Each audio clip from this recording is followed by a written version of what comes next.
Now I will discuss the calculation of Van-Hoff factor I for those solutes which undergo dissociation in solution। तो इसमें अब हम discuss करेंगे उन solutes के बारे में जिसका डिसोसिएशन हो जाता है जब भी हम उसका सॉल्यूशन प्रिपेयर करते हैं। तो सबसे पहली बात कि किन सॉल्यूट्स का डिसोसिएशन होगा।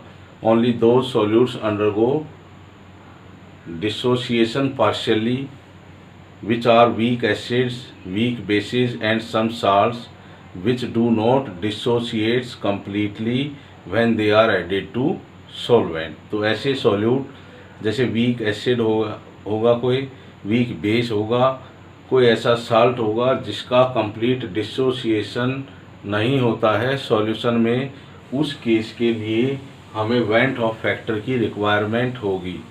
तो हमें ये चीज़ ध्यान में रखनी पड़ेगी, वीक एसिड हो, वीक बेस हो या कोई ऐसा साल्ट जो पूरी तरह से डिसोशिएट नहीं होता हो, उसी के लिए हमें वैन-हॉफ फैक्टर कैलकुलेट करना पड़ेगा। तो आइए एक एग्जांपल की हेल्प से हम देखते हैं किस तरह से हम वैन-हॉफ फैक्टर को कैलकुलेट कर पाते हैं, और उसी का हम यूज़ करेंगे to calculate the actual molecular mass of solute by using colligative properties. So let 1 mole of A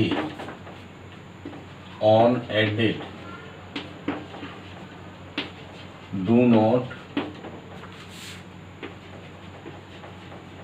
undergo dissociates completely। So हमने यहाँ एग्जाम्पल लिया है ए मॉलिक्यूल का, उस ए कंपाउंड है उसके हमने इनिशियल कंसंट्रेशन ली है 1 मोल। तो before adding to solvent the total number of moles of solute taken are 1 मोल। मान लेते हैं उसका डिग्री ऑफ डिसोसिएशन कितना है, अल्फा है।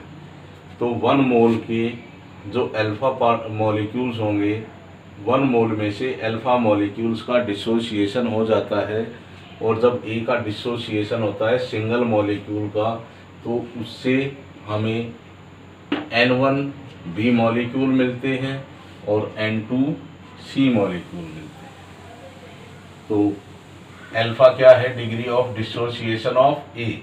सो जब एक मॉलिक्यूल का डिसोसिएशन होता है तो हमें N1B मिलते हैं और N2C मॉलिक्यूल्स मिलते हैं, और जब अल्फा मॉलिक्यूल्स का डिसोसिएशन होगा तो अल्फा N1B मॉलिक्यूल मिलेंगे और अल्फा N2 हमें C मॉलिक्यूल्स मिलेंगे।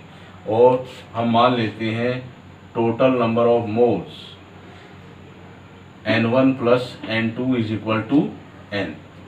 सो एट इक्विलिब्रियम पर जो ए के मॉलिक्यूल्स होंगे वो कितने रह जाएंगे जिनका डिसोसिएशन नहीं हुआ है। अब लिए हमने कितने हैं, 1 मोल लिए हैं। उन 1 मोल में से अल्फा मोल्स का डिसोसिएशन हो गया, the number of molecules undissociated are 1 minus alpha. तो जो 1 माइनस अल्फा है वो क्या है, अनडिसोसिएटेड मॉलिक्यूल्स ऑफ ए। अब इस सॉल्यूशन की हेल्प से हम observed value of colligative properties calculate करते हैं। सो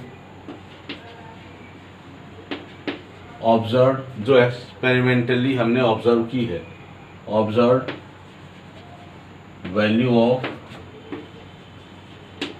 कोलिगेटिव प्रॉपर्टी, कितने पार्टिकल्स उस सॉल्यूशन में प्रेजेंट हैं उस सॉल्यूट के। तो कितने रहेंगे, 1 माइनस अल्फा, इतने पार्टिकल्स अनडिसोसिएटेड हैं और इतने पार्टिकल्स जो हमें मिले हैं वो आफ्टर डिसोसिएशन मिले हैं।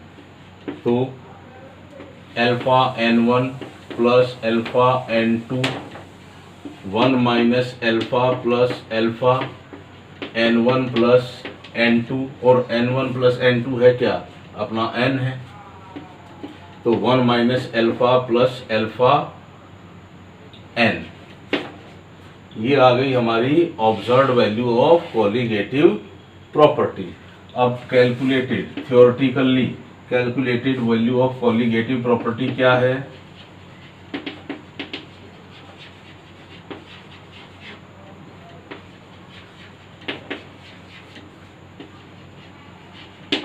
कोलिगेटिव प्रॉपर्टी हमने कितने मॉलिक्यूल लिए थे?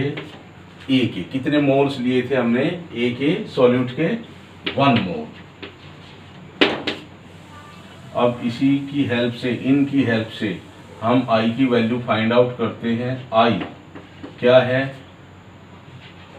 Observed value of colligative property divided by theoretically calculated colligative property.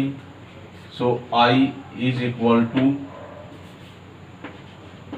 I की वैल्यू क्या आ गई? तो ये क्या है? ऑब्जर्व है 1 minus alpha plus alpha n divided by 1। So alpha को यहाँ से हम कॉमन ले लेते हैं, 1 माइनस प्लस कर लेंगे हम, यहाँ पर अल्फा को हमने कॉमन ले लिया तो n माइनस 1 आ गया। लेकिन i की वैल्यू क्या है अपनी? यहाँ हमारे पास i की वैल्यू क्या आ गई? ये। लेकिन i क्या है? mc बाई mo ये है। तो यहाँ से डिग्री ऑफ डिसोसिएशन हम निकाल लेंगे। डिग्री ऑफ डिसोसिएशन क्या आएगा? i minus 1 divided by n minus 1। ये हमारी अल्फा की वैल्यू आ गई। इस अल्फा की वैल्यू को यहाँ से हम कैलकुलेट कर लेंगे और जब हम इसमें i की वैल्यू पुट करेंगे तो क्या आएगा? Alpha is equal to mc